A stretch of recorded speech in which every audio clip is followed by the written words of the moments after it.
Логин жай ғана логин болмауы қажет. Ол сіздің компания не брендтің аты болу керек, немесе сіздің бизнесіңіздің не екенін бірден білдіру керек. Мысалға, мотив сөз дегеніміз бұл жерде, бұл парақшаға кіріп көрсеңіз болады, бұл жерде көбінесе мотивация беретін, яғни шабыт беретін сөздер. Сондықтан мотив деген адамдарда уже мотивация деген түсінік пайда болады, және сөз қазақтың сөзі. Сол сияқты өзіңіздің айналысатын, сататын, көрсететін қызметіңізге байланысты атауларды қоюыңызға болады. Бұл жерге жазылатын негізгі ережелері тек латын әріптерімен жазылады.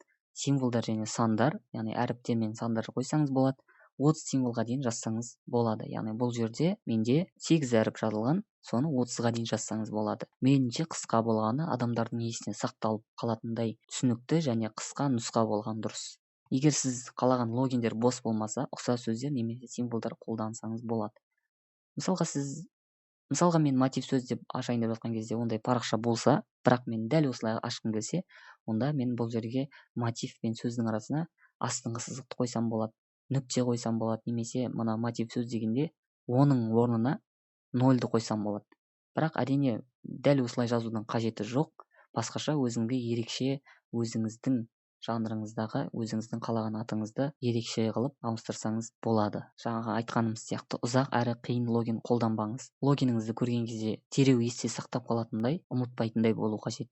Логинімізді қалай ауыстыру керектігін көрсететін болсақ, ол үшін Instagram бағдарламасына кіреміз. Осы бастапқы бетте мына жерде редактировать профиль деген, яғни профильді өңдеу деген батырманы басамыз. Сол кезде біздің барлық ақпараттарымыз шығады. Осы жерден username деп ағылшын тілінде жазылып тұр, яғни логин деген бөлімді басамыз. Осы жерге атауын енгізсеңіз болады. Және де егер сіздің жазып жатқан аккаунтыңыз басқа адамдарда бар болса, яғни ол аккаунт бос болмаса, міне осындай қызыл жазу шығады. Имя пользователя недоступно дейді. Яғни бұл атауды қоя алмайсыз, өйткені Инстаграмда осы атаумен тіркелген адам логин бар екен. Сол себептен басқаша жазасыз. Сол кезде сізде егер қойылатын болса, онда былай шығады. Мысалға, біз жазайық SMM курс Instagram. Осы аккаунт бос болса, егерде жасыл осындай белгіше шығады. Осы белгі шықса, демек сіз осы атауды қолдана аласыз. Егер осындай қызыл атау шықса, онда сіз бұл атауды қолдана алмайсыз, өйткені бұл атау басқа Instagram аккаунтта бар деген сөз. Содан кейін жоғарыдағы көк белгішені басып сохранить етеміз, яғни сақтаймыз. Сол кезде сіздің логиніңіздің атауы өзгеретін болады.